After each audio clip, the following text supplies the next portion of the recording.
We have started to record the most recent session of SPCH 1113, Introduction to Public Speaking, for the first summer session. It is Wildcard Week, Monday, June 24th, 2024.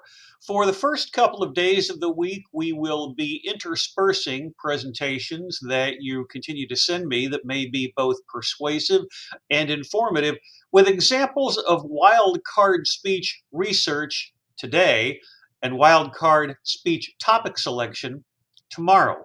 What you see on the screen is an updated look to the student preview mode of Blackboard Ultra with the new banner, which looks very professional. But I wanted to go to Blackboard Ultra at the beginning of class today to remind you of a couple of things. This is the last week of the first summer session. More important than ever, you have to be proactive. Watch the videos, watch what your classmates are doing in real time. Go to some of the links that I have provided here to make certain that in terms of content and delivery and visuals, we can see true improvement in content, in delivery, and visuals. It's been that way so far, and let's make certain that we conclude in style. Starting at the top, in content, a friendly reminder that when you scroll down, there's all different kinds of information at your disposal, including the instructor video, which has the welcome and course overview, the communication and interaction policy, minimum required technology and skills, beyond the self-introduction discussion, the module overview, which will show you that this is indeed not only week 5, but wildcard week with the instructor information. This is where prior research, when you're working on your presentations, is really handy. The SAU Mass Communication website, scrolling down to the bottom, which we'll do tomorrow, looking at all of the wildcard speech outlines, outlines with audio, and outlines with video. Some of them are on my YouTube channel, some of them are not. But a wildcard speech, guys, is very basic. What would you like to wrap up the term with? It may be a combination of demonstrating, informing, persuading, or a hybrid. Whatever you feel is important, not only to conclude the term, but how are you going to showcase your overall improvement? With the examples that you're going to see during the week from the 8 previous times, Summer 1, 2023, to the pandemic, Spring 2020, you will be able to see marked improvement from all of these individuals in the same way that you are now. You have the option in an online course to submit for my grading and your classmates' viewing pleasure what you think is the most accurate and best representation of that particular speech. The wild card ideally will be the capstone requirement for this course, and in a good way. So not only when you're looking at the course syllabus, the itinerary, the speech schedule, the critique, if you still need some refreshers on Loom or SlidesGo, that certainly is appropriate. And then with the instructor course videos, all of these, as you know, are now links to my YouTube channel. 16, 17, 18, and 19 will be there. I reserve the right over the weekend to provide a session 20, which would be a bonus. We're all still getting our sea legs with a new technology, Blackboard Ultra. Some of you may have issues with connectivity. I don't want to penalize anyone, even though you may not be able to access Blackboard Ultra. But right now, you can bookmark my YouTube channel and watch not only all of your classmates' presentations in real time, but what I think about them from the standpoint of positive, constructive criticism. Also, here We have tons of examples, all of which we'll see this week, and we saw a couple of them last Thursday, of wild card speeches. Three of these you'll be looking at today. And then at the bottom, I continue beyond persuading and informing and demonstrating. I also have updated current examples of two of your classmates with their persuasive, informative, and demonstrative speeches. So, from all of these locations, as we scroll to the top, there's no reason why you cannot prepare, research, deliver, record, provide what you think is a proper send off to the first summer session. And then we move over from content to announcements. I have updated this.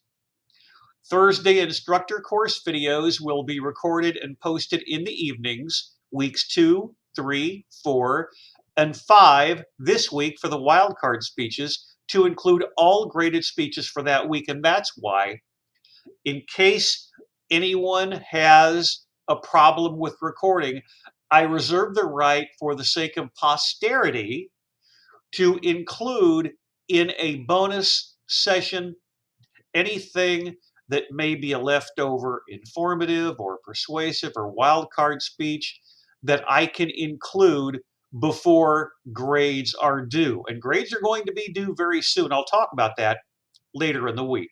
Second, all wildcard speech videos or links to videos must be submitted to my SAU email address no later than Thursday, June 27 at 5:30 p.m. But don't freak out with that. If it turns out you're sending me something by Friday or Saturday, that's okay. But you have to be very careful, because my strong preference is to make certain that everything is included and there's nothing that isn't incomplete. So be proactive, as I mentioned a few moments ago, and please send me an email if you have any issues. I don't want to give anyone a poor score for connectivity or internet issues or Blackboard Ultra issues with the new technology this summer being implemented at SAU in the fall, any issues that are beyond your control. So from here, let's go to the gradebook. For those of you who have kept up with all of your grades, just be advised, you might see automatic grades posted that say A minus or B minus. I'm seeing that in the professor's mode on Blackboard. 90 or plus is an A. 80 or plus is a B. 70 or plus is a C. But demonstrative, informative, persuasive, wildcard speeches, as you can see, are all worth 20 points. The self-evaluation speech critique, which we discussed in detail Wednesday of last week, please make certain, and I'll talk about it probably a little bit on Wednesday, that you stay on track with that. But if you watch the Wednesday video from last week, I talk about self-evaluation speech critique in great detail. The class participation, I can check on Blackboard Ultra when individuals are accessing the course. If you're always watching the videos, you're always involved in the process, it's an easy 10 points. But don't take the self-evaluation speech critique for granted. If we were in a face-to-face course, you would be evaluating everyone, but I think it's okay in an online course to be selfish, because the camera, the circumstances, the lighting, the way in which you're setting something up on YouTube or Microsoft SharePoint, or many of you on Loom, using SlidesGo or Microsoft PowerPoint or Google Slides, or some of you Canva, it's a very personal endeavor. And talking about that self-evaluation speech critique, I think really assists you in the future, because so many of you are freshmen or sophomores. You're going to be giving, whether you stay at SAU or go somewhere else for your academic careers, you're going to be giving face-to-face or online verbal presentations.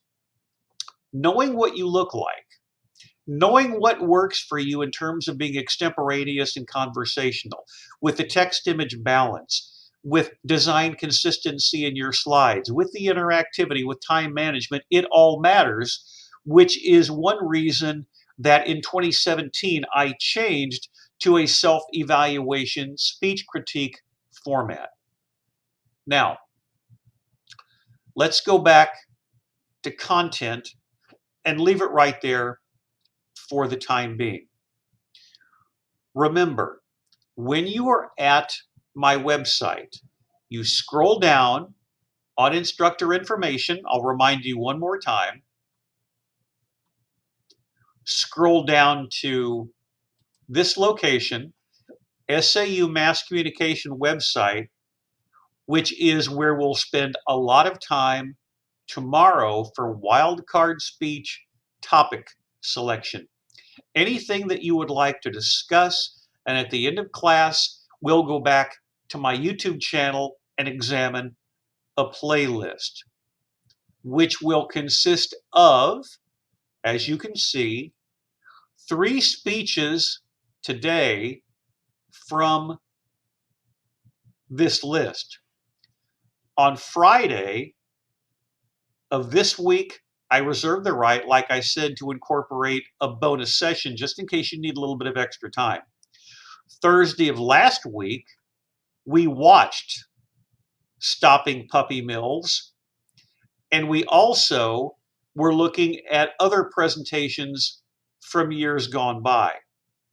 One also on the Great White Shark from spring 2020, which is not listed in this particular previous examples motif on Blackboard Ultra.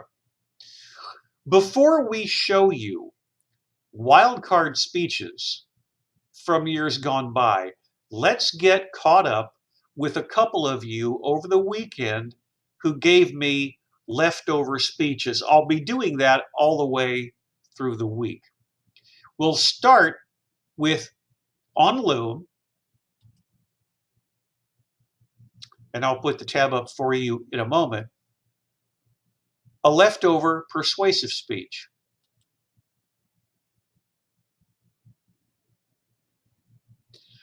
This is from Ms. Thompson. You can see the transcript, AI generated, on the right-hand side. She is going to be persuading us on the importance of drinking water.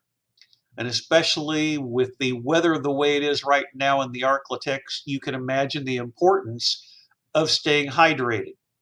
I have her persuasive speech, then I have an informative presentation. Following that, a transition into 3 separate SAU wildcard speeches from years gone by, where links are also available on Blackboard Ultra. So Ms. Thompson starts us off for wildcard week with a persuasive speech, why you should drink water. Here it is. My name is Shakira Thompson, and I'm doing a persuasive presentation over why you should drink water. What do we know about water?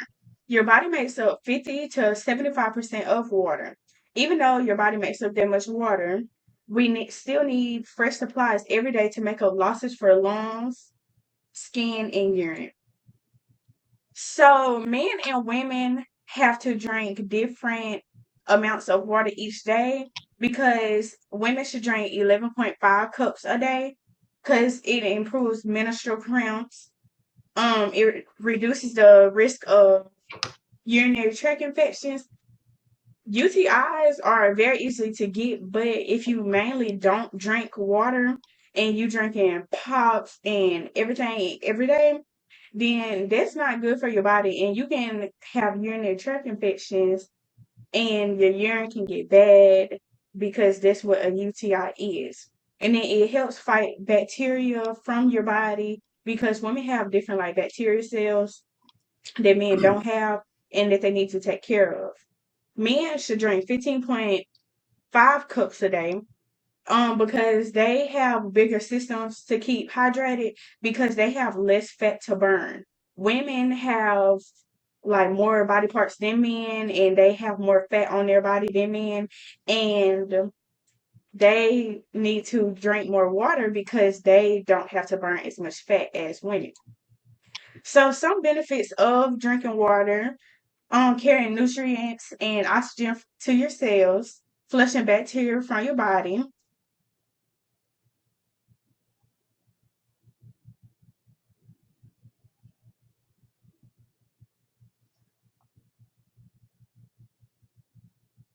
preventing constipation, normalizing blood pressure, protecting organs and tissues,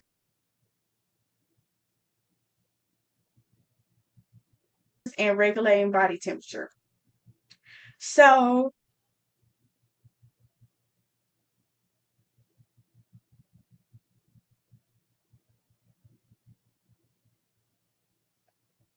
another benefit that drinking water can help with is your skin. Some people think, oh, if I just do a skin routine, then my skin's going to get better. I don't know why my skin is breaking out. I don't know what's going on.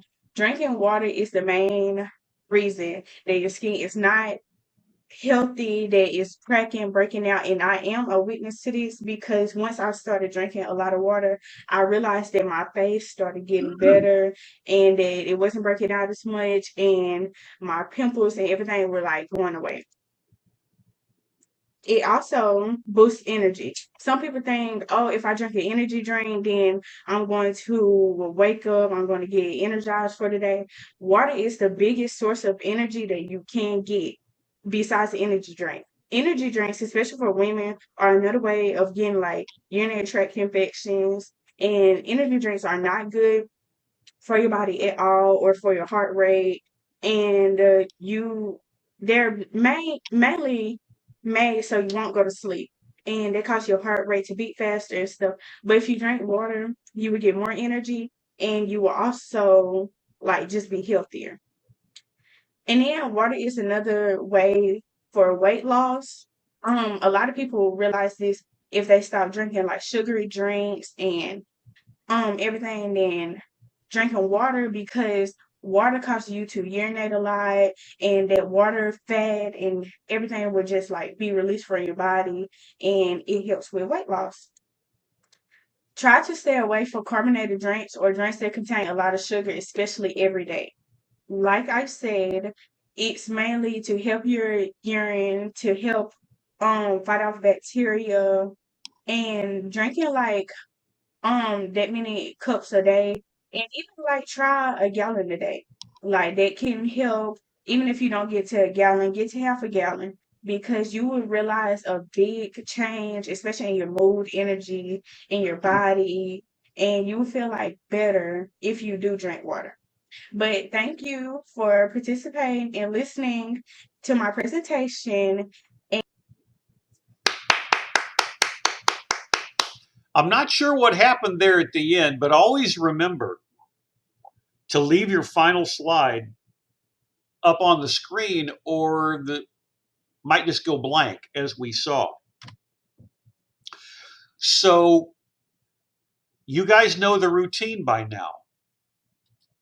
Mute the audio, put on closed captioning, even though here on the right hand side we have the transcript. Occasionally the transcript will go underneath my webcam because I might scroll around.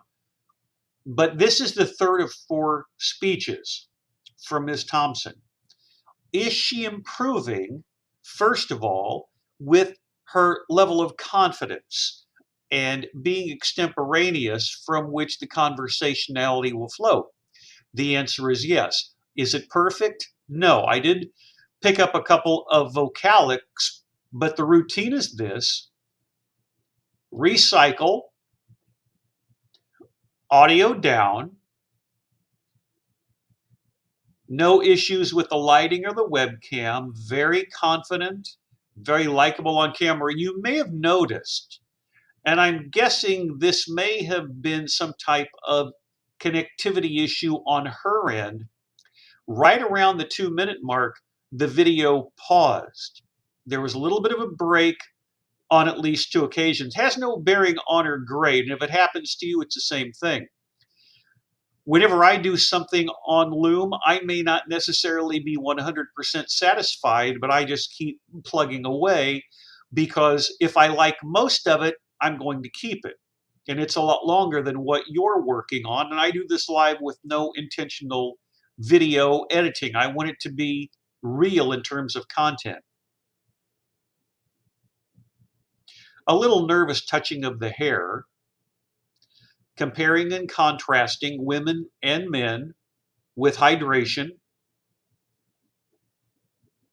That should be reduce the risk of urinary tract, TRACT infections. There's a place on another slide where she has EVERDAY instead of every day.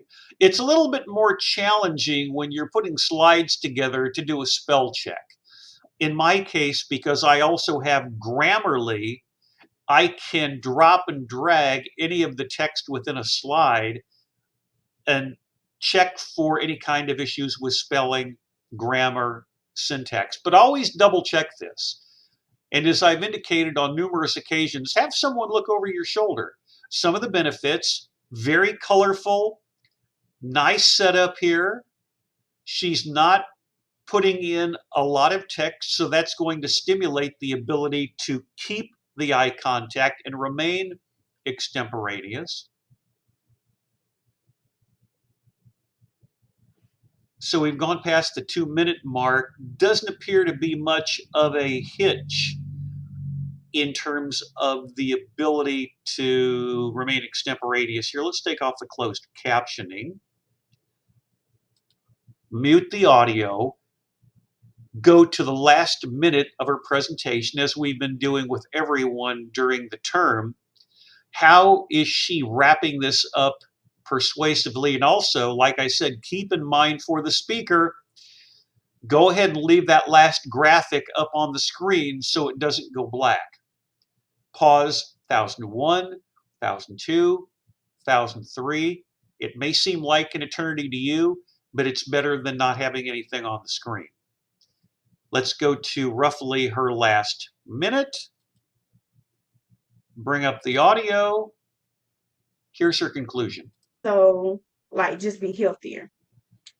And then water is another way for weight loss. A lot of people realize this if they stop drinking like sugary drinks and everything, then drinking water, because water causes you to urinate a lot, and that water fat and everything will just like be released from your body, and it helps with weight loss. Try to stay away from carbonated drinks or drinks that contain a lot of sugar, especially every day. Like I said, it's mainly to help your urine, to help fight off bacteria, and drinking like that many cups a day, and even like try a gallon a day. Like that can help. Even if you don't get to a gallon, get to half a gallon, because you will realize a big change, especially in your mood, energy, in your body, and you will feel like better if you do drink water. But thank you for participating and listening to my presentation. See, this is And why you always give yourself a little bit of leeway at the end. I'm trying to pause it with a second to spare, but Grammarly isn't letting me. Let's try it one more time. and you will feel like better if you do drink water. But thank you for participating and listening. So I'll pause it right there. We should see something on the screen. And by the way, this is where you need to remember closed captioning can help you with grammar or slang, vocalics, or drop G's. If we just play this in real time and leave the closed captioning on, forget this on the right-hand side because it won't always keep up whenever I juxtapose back and forth. But if we're in the last minute of the speech, notice that it will, and I mean this in a positive way, it will pick up vocalics. Look closely at the closed captioning in black. There will be two different occasions where comes up on the screen, and also like.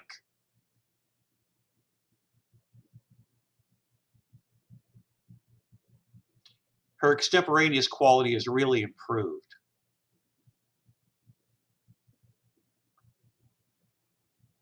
So there's one of the ums right there.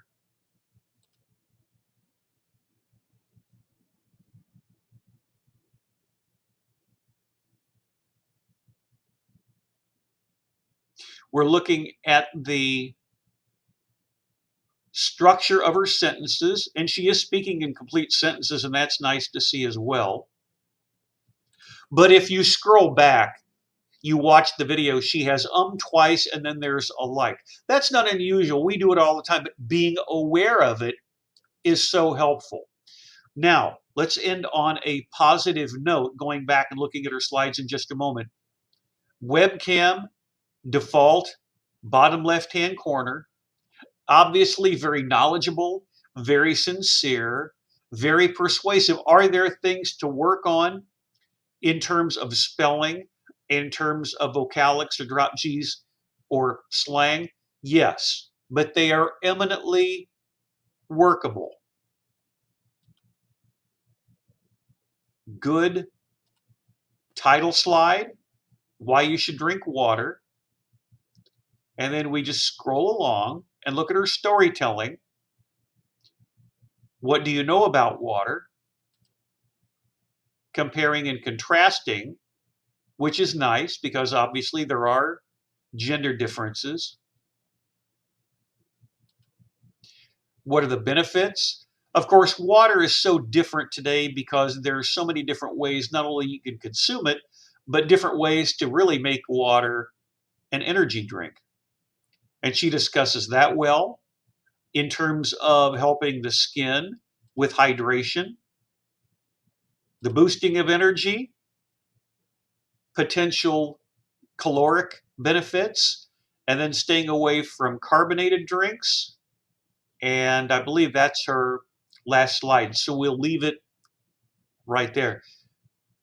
We're seeing improvement from all of you. We see it from her, which is, as I told you last week, all the way going back to informing and demonstrating that being able to break these speeches down, as many of you probably do in your dorm rooms or at home, are so helpful because I'm not doing it in a negative way. How can you improve with your content, with your delivery, with your visuals?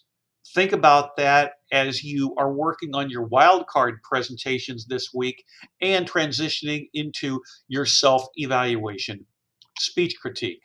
That is a persuasive speech.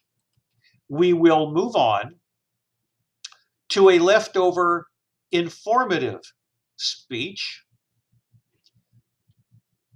Make this available on the screen from Ms. Rutherford.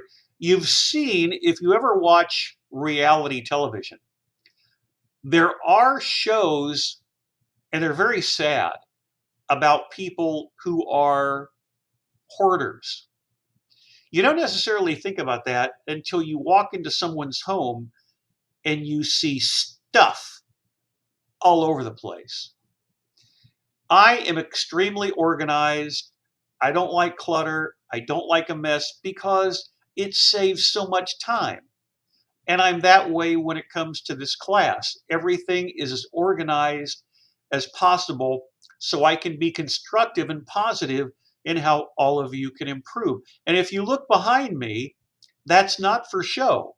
I'm organized, and I'm guessing most of you are too. College students have to be organized, but we all run into people who don't want to throw anything away. And is that a cry for help? I don't intentionally, other than setting these up, watch your presentations other than when I play them in class. So the persuasive presentation from Ms. Thompson on water, I watched that with all of you for the first time and broke it down. The same thing here with an informative speech on understanding hoarding behavior from Mariah. Here it is. Is the difficulty to part with any possessions, even ones you no longer need. This can range from a gum wrapper, or it could range to parts for a desk that you bought on Amazon like 3 years ago that you still haven't done anything with. Now, it is a mental disorder, also known as Pushkin's disorder, and people with this disorder will eventually acquire so much that it leads to cluttered and hard to move in spaces. This means that if you were to try to walk down a hallway, that there are going to be boxes and items lining each side, and you're going to basically have to walk sideways. Who does this affect? So, hoarding can affect every other area of life, such as your relationships with your friends and your family, specifically family the most, I would say, especially if you're younger and you have this problem, because raising a child in a house full of, well, if you're a hoarder, would be pretty difficult, I would say. In some instances, these conditions can get bad and it can have a negative effect on your health.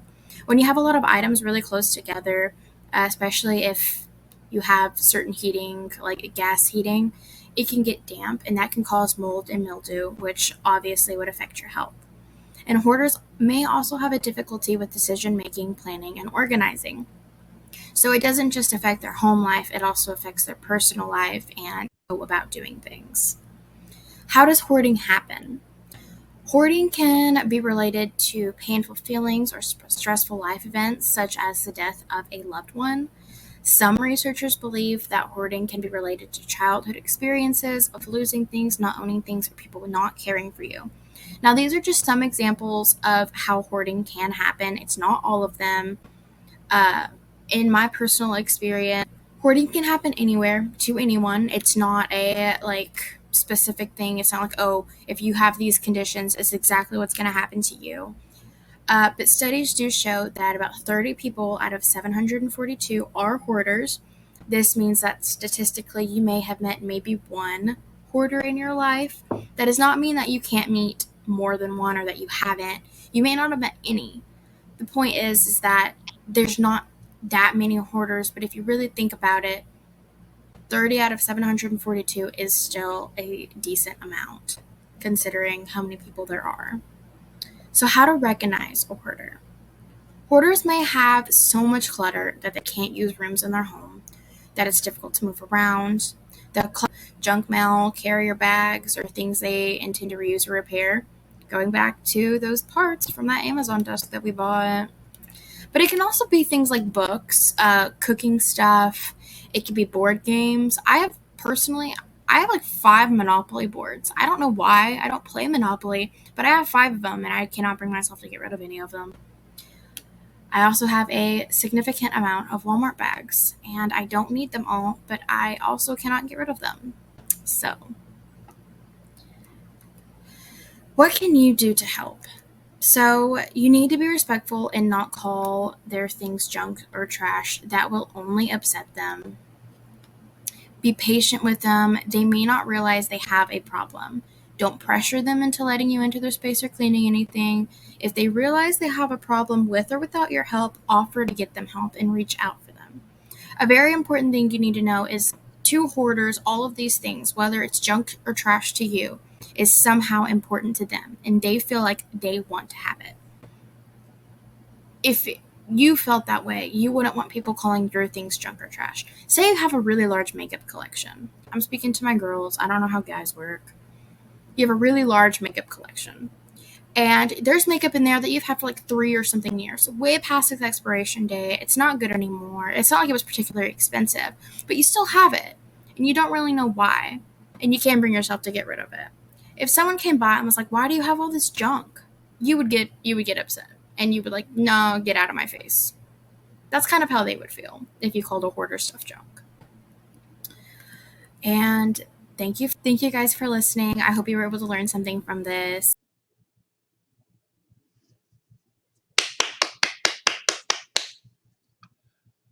It was fascinating to look at her eye contact, just like what we saw with Ms. Thompson with her persuasive speech. You can really see, as I indicated at the outset, the relevance of having a self evaluation speech critique, how you are improving with each speech. I'm going to leave it full screen for this reason. For some reason that I'm not aware of, it does not appear that the beginning of her speech was shown. On my screen, it looked like it jumped ahead a little bit.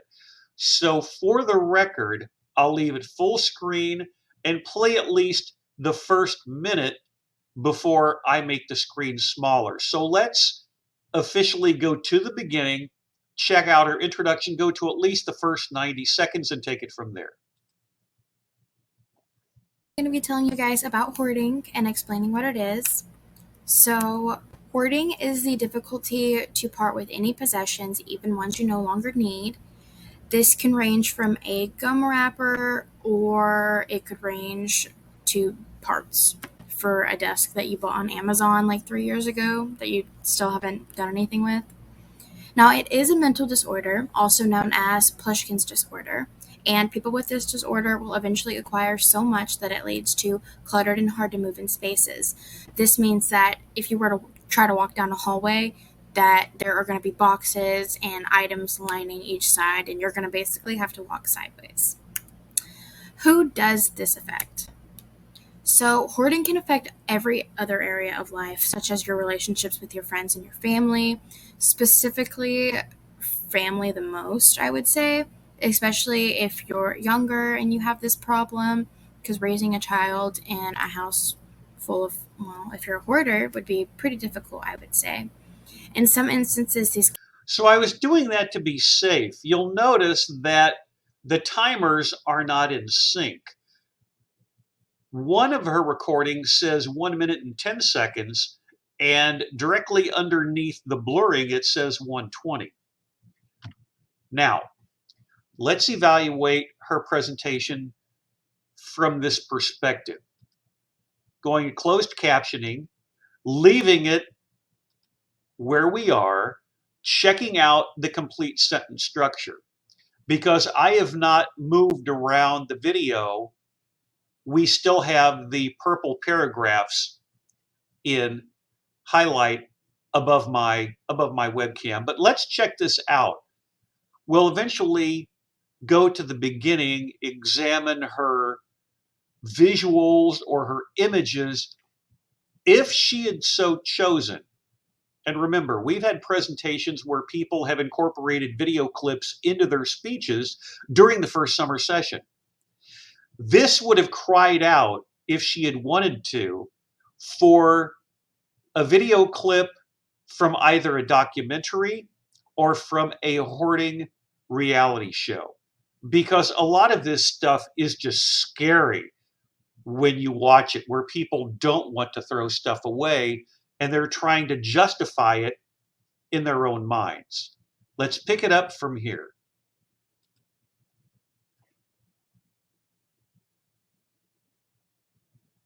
I was thinking about this at the end of Mariah's presentation, where the concentration that all of you, including she, has is noticeable. Really trying to focus on what you want to say for this particular slide. Who does it affect? With that drastic image and all of the bullet points or short paragraphs transitioning into how does it happen? There might be people, yourselves or families included, there might be some type of extra room in your house, or a laundry room, or something in the attic, or something in the basement where there's just a lot of stuff. That would not be unusual. That particular visual is just, I think, for all of us, scary. Studies show that about 30 out of 742 people are hoarders. This means that statistically, you may have met maybe one hoarder in your life. Now, let's get to the last minute. In this case, take the closed captioning off because we can still see it in full over here. That's AI generated with the transcript. How does she wrap this presentation up? What can you do to help? Let's go to the beginning. And by the way, Mariah, this is in time something that you'll feel comfortable with on Loom, not moving your webcam. You'll always try to figure out what works best in terms of slide management being extemporaneous. My preference is not to move it during a presentation, but I've had to do it myself, so I'm not going to be a hypocrite. Has no bearing on your grade here. But what can you do to help? And this is roughly the last minute, and there we go. Now let's watch the end of it with the audio up. How is she sounding persuasive? I also cannot get rid of them. So, what can you do to help? So, you need to be respectful and not call their things junk or trash. That will only upset them. Be patient with them. They may not realize they have a problem. Don't pressure them into letting you into their space or cleaning anything. If they realize they have a problem with or without your help, offer to get them help and reach out for them. A very important thing you need to know is to hoarders, all of these things, whether it's junk or trash to you, is somehow important to them, and they feel like they want to have it. If you felt that way, you wouldn't want people calling your things junk or trash. Say you have a really large makeup collection. I'm speaking to my girls. I don't know how guys work. You have a really large makeup collection. And there's makeup in there that you've had for like 3 or something years, way past its expiration date. It's not good anymore. It's not like it was particularly expensive, but you still have it, and you don't really know why, and you can't bring yourself to get rid of it. If someone came by and was like, "Why do you have all this junk?" You would get upset, and you would like, "No, get out of my face." That's kind of how they would feel if you called a hoarder stuff junk. And thank you guys for listening. I hope you were able to learn something from this. Very sincere. As I always say, and remember, if you're a professor, repetition is part of the game. It's the way it works. But repetition works here as well. Watching yourself over and over again. Are you sincere? Not play acting, but are you truly sincere? We saw it with the persuasive speech on drinking water. We see it here when it comes to hoarding. So what can you do to help? And we'll get back to that in just a moment. But she probably is also very happy that the presentation has come to a conclusion. Let's mute the audio, go back to the beginning, and as we did with our first presenter for the day, examine the storytelling structure in the slides. Professional aesthetic with the background for the title slide. What is hoarding? Remember, for an informative speech, you're going to define the term, and that is just really painful to look at, especially for those of us, and I'm including all of you here, who are really organized. What gets into your mind where it becomes like that? Who does it affect? Also, very striking. And then how can you move? There's no free space. And how does it smell? We move on to how does it happen? As I had indicated, this is a perfect place to include a video clip. It would have gotten her over 6 minutes. It would have been helpful, but it's not required. Painful events, death of a loved one, lack of motivation, just getting through the day. How to recognize a hoarder. I think with all of her visuals, you can recognize a hoarder, a cry for help. And you have seen with the reality shows, people going in and trying to get rid of stuff, and people don't want to because it has in their mind some type of importance where from the outside perspective, we don't understand it. What can you do to help?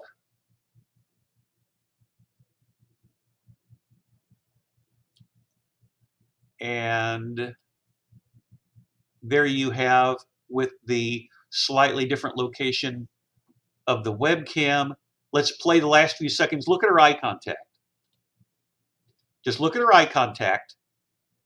Concentration is key to success. It may not be perfect, but that's okay. If you like more than 90% of it, You're on the right track. And she's smiling at the end. So a leftover persuasive speech and a leftover informative speech. Before we get to our wild card examples today, and I have 3 with minimal commentary, all of which are available not only at Blackboard Ultra, but also at the wild card playlist on my YouTube channel. A reminder that we will start off probably just about every day this week with any presentations that have not been sent to me. We'll break them down, as we do here, in a positive way, and then move into wild card research today, topic selection tomorrow, looking at more of them on Wednesday, and hopefully just about everything will be ready by Thursday, but we'll play it by ear in case we need a bonus session over the weekend. Our first wild card topic of the day, you hear a little bit of it in the background, and I'll put the tab up. This is from spring 2021, Taylor Ivy. And I should say, for the record, on occasion, whenever I have a lot of different tabs like this, my webcam disappears. I don't know why. The audio is still recording, which is fine because in the old Blackboard video platforms, that's the way it would work. So it's not that unusual. You just won't see me at the bottom of the screen for these presentations as we have in the past occasionally for YouTube. But this is Taylor Ivy from spring of 2021, getting a head start in your career. And here is her wildcard presentation. Stories about how people would go through college, complete college for this one career, and then never want to do that career once they've actually worked a day.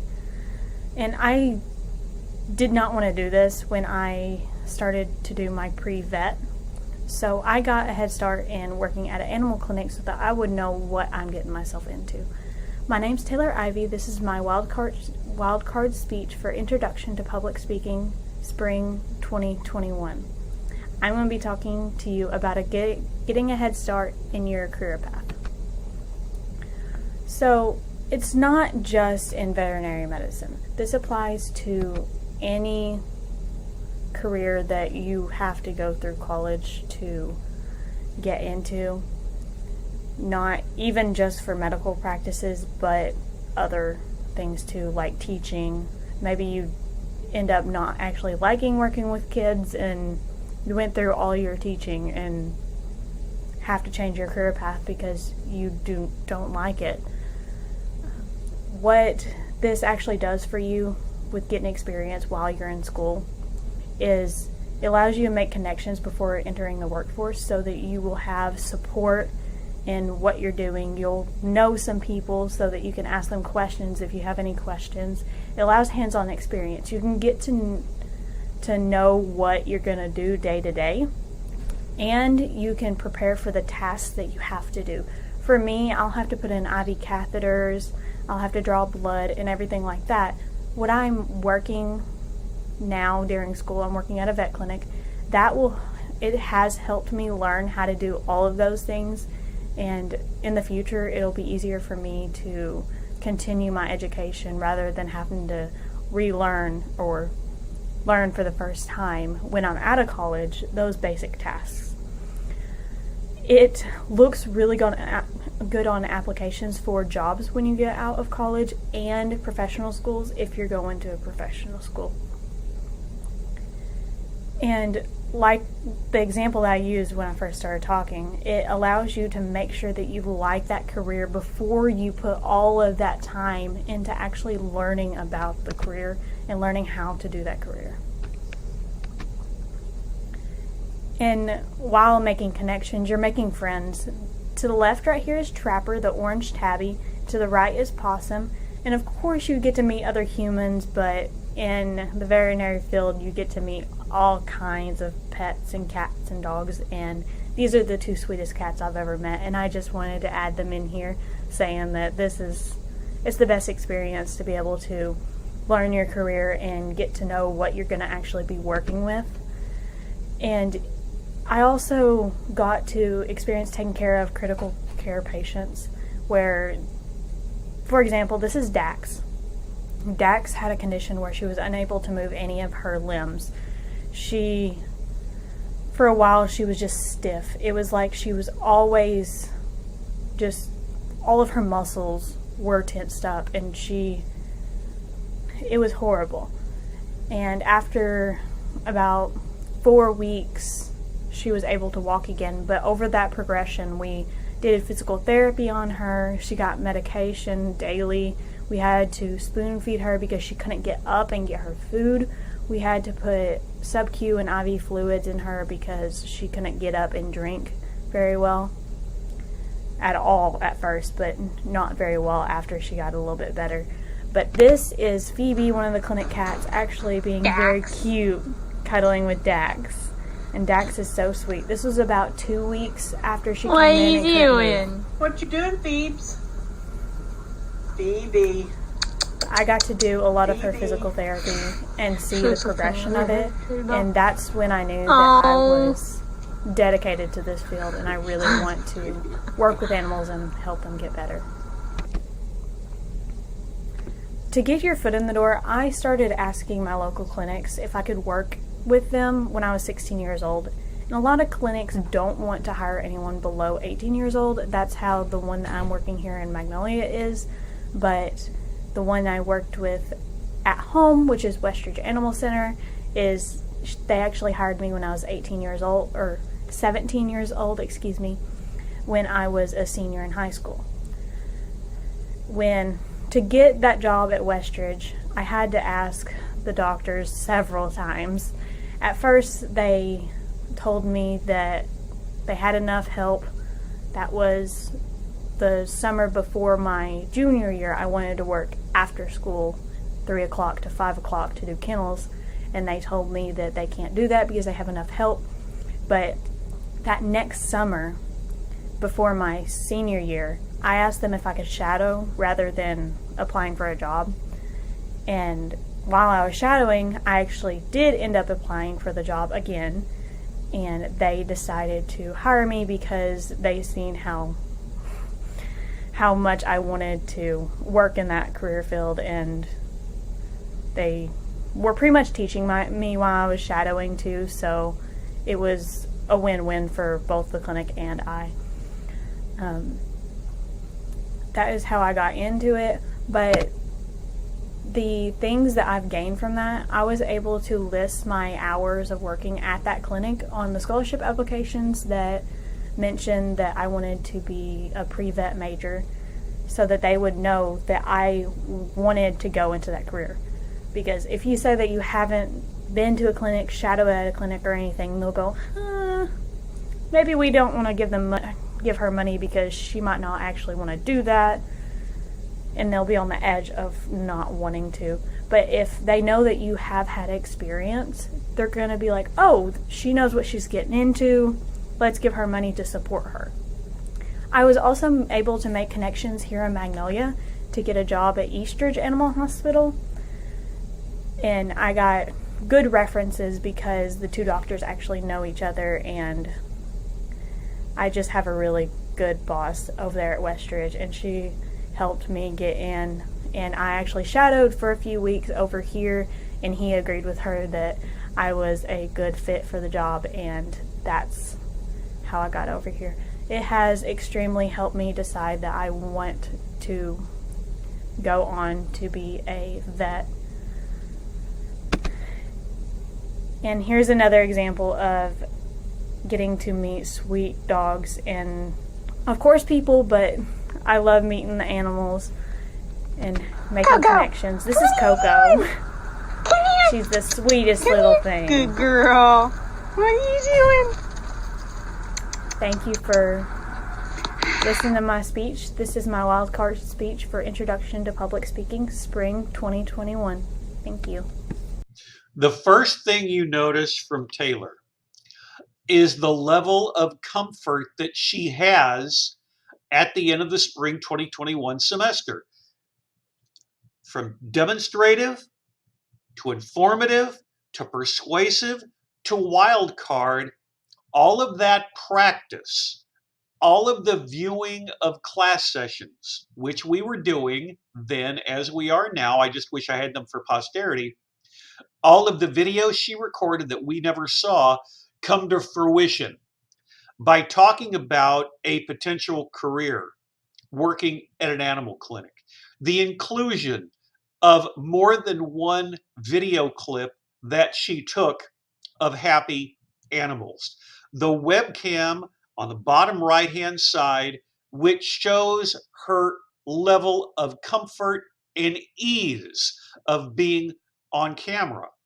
Then, when you look at her visuals, getting a head start in your career, your future career,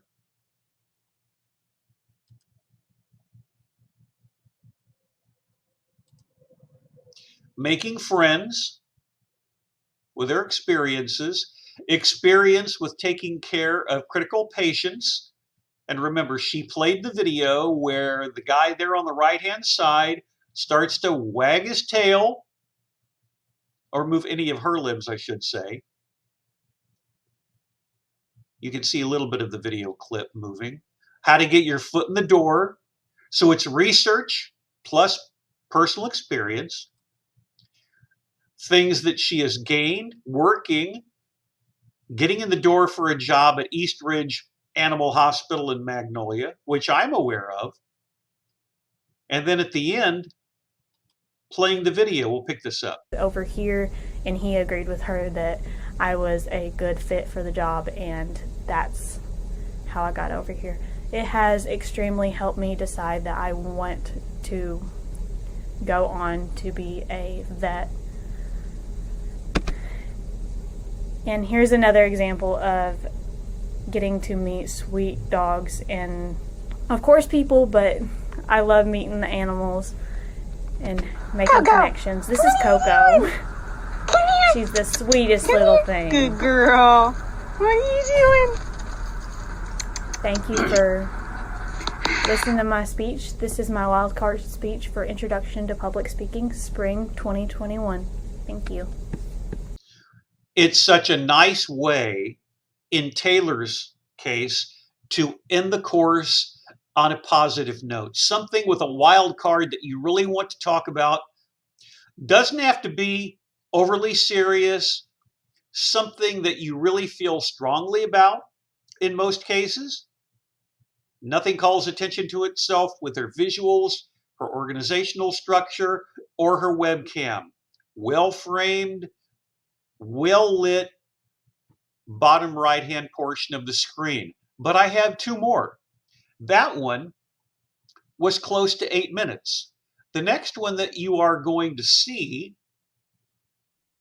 you may hear a little bit of it because it's recycling. This is Beth Hervey from fall intersession of 2020.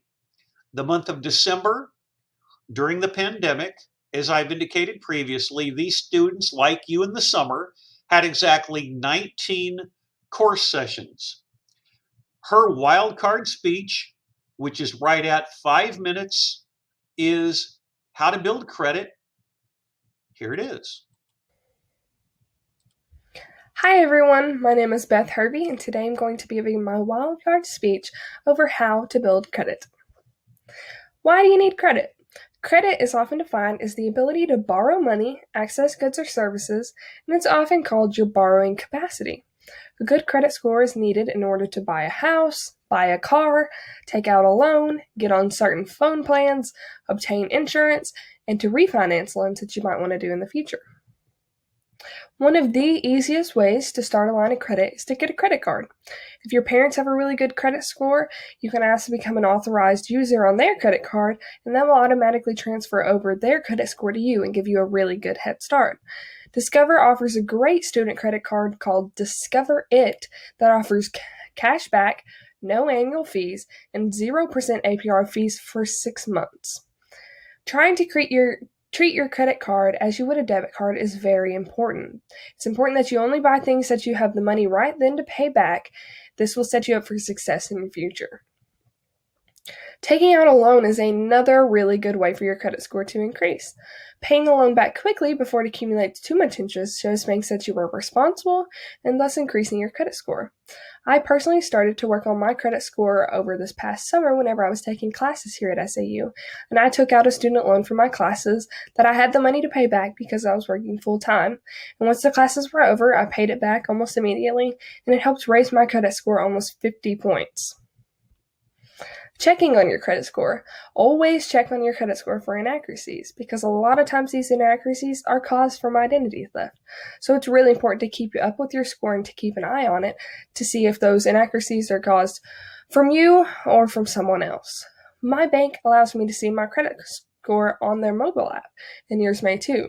But some other free ways / websites that you can use to check your credit score is Credit Karma, Credit.com, and Wallet Hub. Starting early. One of the most important things about developing good credit is to give your credit score plenty of time to develop. A lot of people think that you can just develop a credit score overnight, but it does not work that way.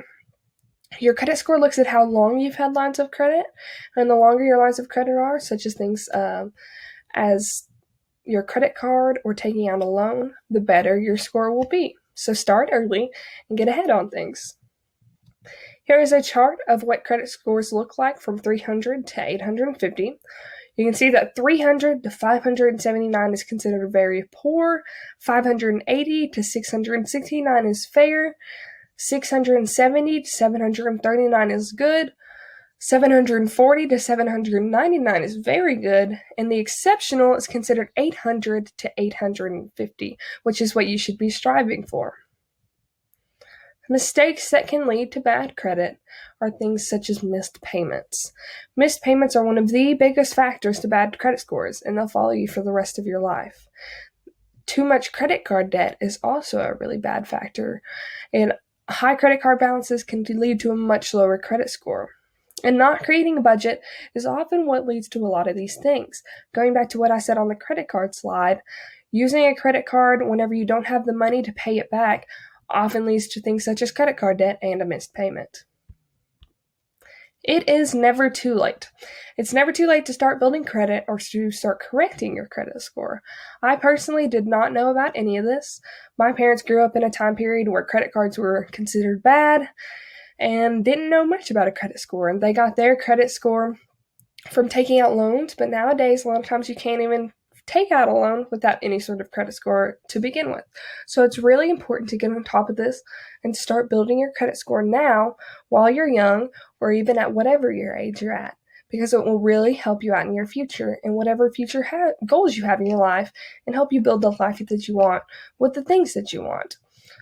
Doing your own research is also very important. You need to get in contact with your bank and need to actually research what credit cards you want to use.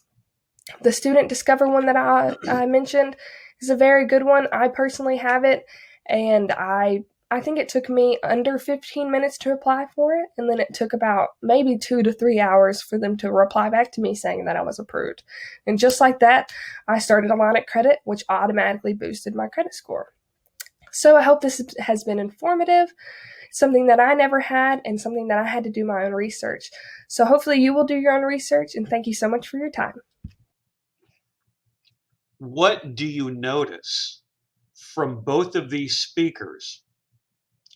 First from Taylor, now from Beth. Just really letting their personalities come out because they've become old pros.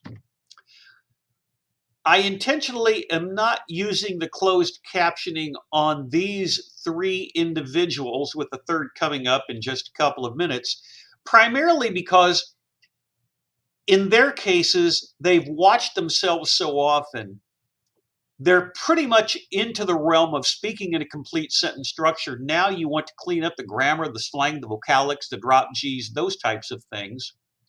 Let's examine as we did with Taylor, two elements: the storytelling structure through the slides and the persona that is being presented on the webcam. Very attractive title slide, then getting into defining the term, why you need credit. And when you're a college student, oftentimes when you graduate, you're going to be saddled with some type of debt. The relevance of having a credit card and understanding that the interest rates are really high. And if you are just paying the minimum, it will take you many, many years to pay it off. Take out a loan. You can tell that she is being quite extemporaneous here. Check on your credit score. Most of us know Credit Karma, Wallet Hub, Credit.com. All of these bullet points, as you saw with Taylor and you'll see with Sharissa coming up, are designed to keep you extemporaneous with friendly tips, starting early, understanding the relevance of a credit score. This is her best graphic. So many people don't necessarily know what a FICO score is. Having that up on the screen and just letting people visualize that if you have a good or fair score, it's going to be so much more difficult for you to buy a house, purchase a car. Mistakes that can lead to bad credit, missed payments, or too much credit card debt are usually two of the big challenges. It's never too late. Very brisk pacing, right at 5 minutes. And then coming over here, I think she's still on that final slide. Let's go to the last minute or so, as we did with Taylor. Let's pick up her audio and check out her conclusion. Can't even take out a loan without any sort of credit score to begin with. So it's really important to get on top of this and start building your credit score now while you're young, or even at whatever your age you're at, because it will really help you out in your future and whatever future goals you have in your life, and help you build the life that you want with the things that you want. Doing your own research is also very important. You need to get in contact with your bank and need to actually research what credit cards you want to use. The Student Discover one that I mentioned is a very good one. I personally have it, and I think it took me under 15 minutes to apply for it, and then it took about maybe 2 to 3 hours for them to reply back to me saying that I was approved. And just like that, I started a line of credit, which automatically boosted my credit score. So I hope this has been informative, something that I never had, and something that I had to do my own research. So hopefully you will do your own research, and thank you so much for your time. With Taylor, her personal experiences give her source credibility on why she wants to be in veterinary science as a career. Same thing here with Beth, telling us her personal stories about credit and being able, in her case, to visualize some of the challenges of building credit. We had Taylor's speech from spring 2021. We have Beth's presentation from fall intersession of 2020. We conclude with wildcard speech research for the day by going to 4 years ago this week from someone that you have seen previously. This is Sharissa, and she is going to be talking about something that is unique, making special effects for television or for movies. This was during the pandemic, and she really improved. Even though her presentation, like Taylor's, is closer to 8 minutes, it doesn't drag. Here it is. Hello, my name is Sharissa Oliveris, and before I get my presentation started, I would like to say that I am 100% okay. My presentation is on making special effects. Special effects started in the mid-1920s by a man named Lon Chaney, who decided to make his own personalized look for his roles in The Phantom of the Opera, The Hunchback in Notre Dame, and other such plays. It was not very popular until the 1930s, where monster films started becoming extremely popular. Nowadays, you can see special effects used in movies, plays, Halloween costumes, and cosplay outfits. For your materials, you will need a red ink pen. I do not need it, and I threw it out last take. But you will need it if you want to make an outline of where you want to make your wounds first. You also need fake blood. If you do not have any actual fake blood from the store, you can use food coloring or a drink enhancement. You will need glue or the professional fake skin latex, wax, or other. You will need 2 toothpicks, one for glue and one for blood. A mirror if you are working with your face, and makeup powder, specifically a pink one or one that is more yellowish than your skin. For the application of a wound, first, before you get anything started, put your hair up. You do not want to get your hair in the way of your glue or fake blood, as it will mess up the effect, or it will just make your hair sticky or mal-colored.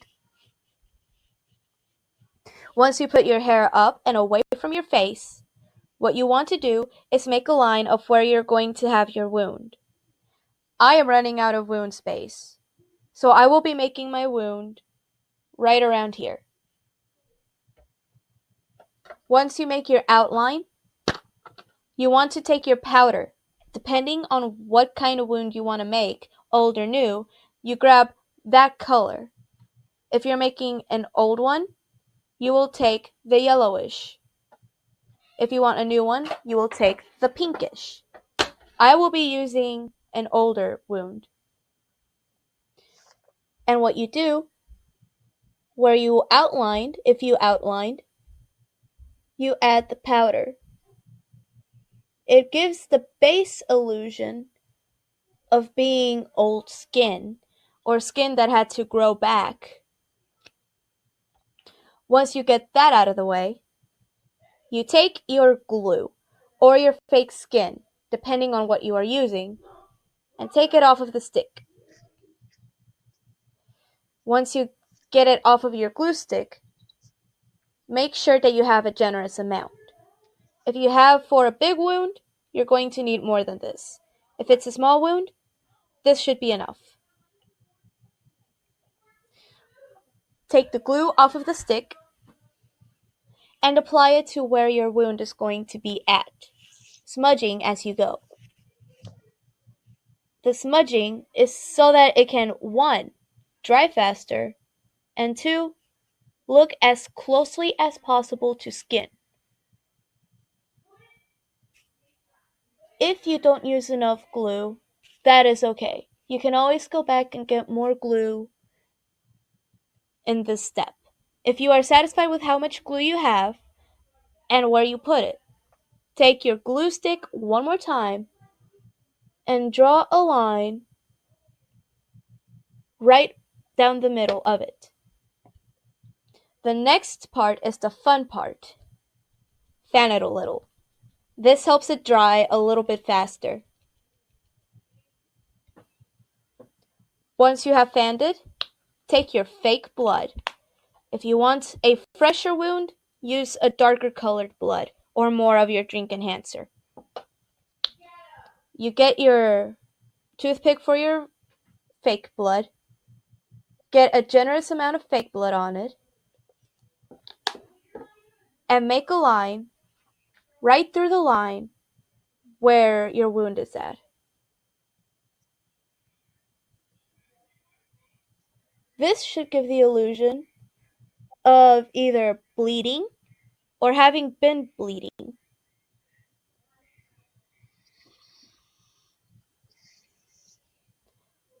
If you want to fan one more time, that is okay. No one is stopping you from fanning your wound. If you are making an old wound, you are going to need your powder one more time. You grab the paler color and you apply it to the wound to make it look old and therefore not as grotesque as the new wounds.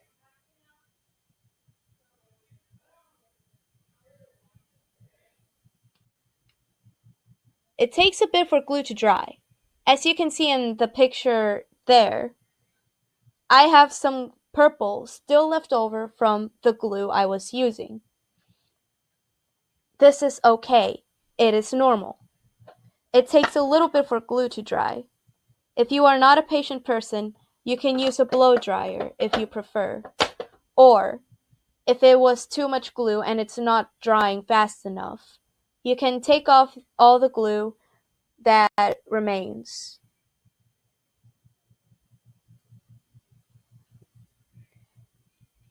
And feel free to experiment. It does no harm if it's not perfect either. Bruising is harder than making scars, I believe, because it requires more coloring, especially on a pale person such as I. If you want to make the effect of a bleeding nose, you are going to need your fake blood, dip it in there, run it around the rim of your nose, put it inside your nose a little bit, just a little bit, and start making a path where the blood was running. If you want to make it look like you've had it a while, smudge it by wiping your nose. And that is all I have for this presentation. I hope this helps you for your next costume. And have a great day. What we have seen with all three of our speakers is a remarkable improvement when it comes to being extemporaneous. And I don't throw those superlatives around lightly because most of you do have remarkable improvement where you can just talk to us, but the talking to us is more formal in terms of your structure, more formal in terms of your visual, more formal in terms of the content delivery, the visuals, everything in one attractive package. In Sharissa's case, could I be somewhat of a stickler when it comes to the aesthetics of the text on her slides? Yes, but she's still telling an effective story. The eye contact that she provides all the way through, just the enthusiasm that she has talking about the history of this, setting things up in such a way where, with all of our speakers, there are elements of being demonstrative or informative or persuasive. It just so happens in Sharissa's case, when we examine her slides and the way that she looks on her webcam, her style here is very much demonstrative in nature as we go from the application process, looking at how she's put her hair back, using some of the tools at her disposal to apply the wound, showing how she's doing it, with the webcam continuing to change, part of her final product on waiting for the glue to dry. She has a real ease on camera. Let's pick up the last 45 seconds with audio. Again, for these three folks, we're intentionally leaving closed captioning off. Pale person such as I. If you want to make the effect of a bleeding nose, you are going to need your fake blood, dip it in there, run it around the rim of your nose, Put it inside your nose a little bit, just a little bit, and start making a path where the blood was running. If you want to make it look like you've had it a while, smudge it by wiping your nose. And that is all I have for this presentation. I hope this helps you for your next costume. And have a great day. Really good eye contact. Again, with Taylor, and in this case, with Sharissa, and previously with Beth, just talking to us, but in a more structured fashion, as I mentioned a couple of minutes ago. Speaking of wild card speeches, what I'm going to put on the screen now, and all of a sudden I'm back and I don't know why, but at least with my webcam, it comes and goes. Your guess is as good as mine. This is a playlist that I've shown you before at my YouTube channel. It intentionally is at an area where wildcard speeches begin, with Jocelyn Keller during the pandemic, spring 2020, how to make great coffee, making special effects from Sharissa, you just saw that.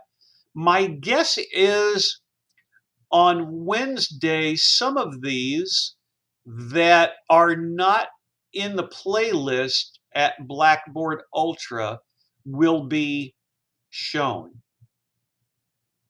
With my feeling, showing you as many of these as possible and breaking them down, albeit in a different way than your demonstrative, informative, persuasive, or wild card speeches at the end of the week, will be a little bit different. But I have many of them here, and they are most importantly representative of the improvement that students make in a basic public speaking course if they follow the instructions. And most importantly, as time goes on, I really think it's helpful to watch every last minute of every last video, and I can check in Blackboard Ultra for that class participation score, who's logging in and when. Speaking of which, we will conclude for the day by returning to Blackboard Ultra.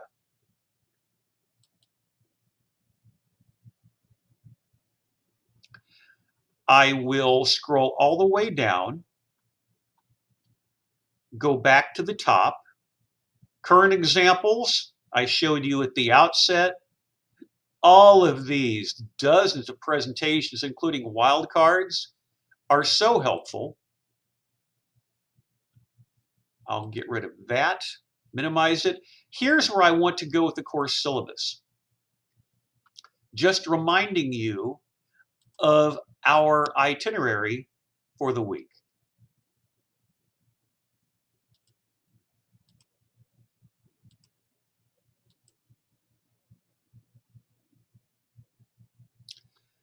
And wildcard speech research, Monday. Wildcard speech topic selection, Tuesday. A bit of each on Wednesday, so you can have extra time to prepare for all of your wildcard speeches on Thursday. But I do want to reiterate that if people are having problems with formatting, recording, sending material, I do reserve the right to throw in a bonus session over the weekend. When it comes to grading, the final grades turned into Campus Connect. I'll talk about that later in the week, but you don't want to be in a position where you're backing and filling and trying to give me stuff at the last minute. Being proactive in an online course is crucial, whether it's now during the summer at Southern Arkansas University or whether it's later on here or at the university of your choice. We will scroll to the top with the new banner and wrap it up here for the day. More wildcard speeches tomorrow. If any of you, and I'm looking, I still have a couple who still need to make up a persuasive or an informative speech like what we did earlier. If you have a presentation to give me, make certain that I get it so I can incorporate it in class either tomorrow or Wednesday. I want to really focus on wildcards on Thursday, but always check Blackboard Ultra for updates. Go to my YouTube channel, not only for classes, as you can find them here, but for research, because most importantly, how do you want the audience, your classmates, people online to see your overall improvement and professionalism as a public speaker? The camera is your friend. Think about what we just saw with Sharissa, or the ease that we saw on camera prior to that with Beth, with credit, prior to that with Taylor, with a career in veterinary medicine or veterinary science. So I look forward to working with you this week when it comes to wildcard speech, overall preparation. And if you're unsure about anything, make certain that you contact me through my SAU wildcard address. Tuesday, the final week of the term, is wildcard speech topic selection. As for SPCH 1113, Introduction to Public Speaking, for the first summer session of 2024, that concludes the recording session for today. Notice how I do this. 1001, 1002, 1003.